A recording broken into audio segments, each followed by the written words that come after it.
তো গাইস আজকে একটা বস্তু দেখামো, মানে কি বিদেশে কত সুখে থাকে মানুষ। হ্যাঁ, মানে ভালো ভালো মানুষও বিদেশে বেহুশ হয়ে দেখা। এই জাঙ্গ দেখো, শরীফ দেয় যে কি করতেছো ভাই? মাছ বাঁচতেছো? এই দেখো, বাচ্চা থাকতে কোনদিন রান্না বাড়ি করছো? বাড়িতে থাকলে আদা খাই না, হাত পর্যন্ত ধুই নাই। হাত ধুইছি মানে থালিটা ধুই নাই।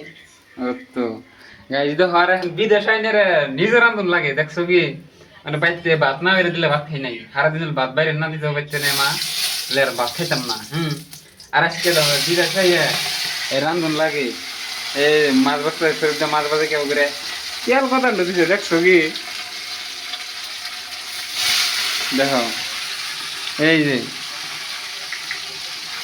বাইতে গেলে বাইতে দিন কাছিলাম, মানে এরকম কোনো হরাই নাই। আর এখানে নিজের বাইরে এখান লাগে, বাইরে তো খান লাগবোই। দুদিন আগের পরে বাইরে যেত খান লাগবো, রাইন দিয়ে খান লাগে, দেখছো? বাচ্চে মানে কি, বাচ্চে যেত ওই লেভেল দেখাও, যারা বিদেশে বেরছো না, বাচ্চে যেত ওই লেভেল দেখাও, বিদেশে খাবা তখনকে সব কেরাই মেরে দেবো।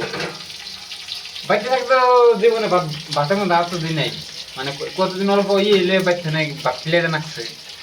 আর হ্যাঁ আব্দুল কাটিদুল ফালটাই হয়, তাও নিজের ভাত নিজে রাইন দেয়, আবার নিজের হাত দেয় বাইরে এখান লাগে। তো দেখো আমরা সেরাগুলো খান, সেরাগুলানের দেখো জীবন, দেখো সেরাগুলানের জীবন মানে কত তোমার সেরাগুলান আছে, সেরাগুলানের ভাবে যে সেরাগুলানের জীবন সেই সুখ, এনজয়, কোনো নাই, বাধা নাই।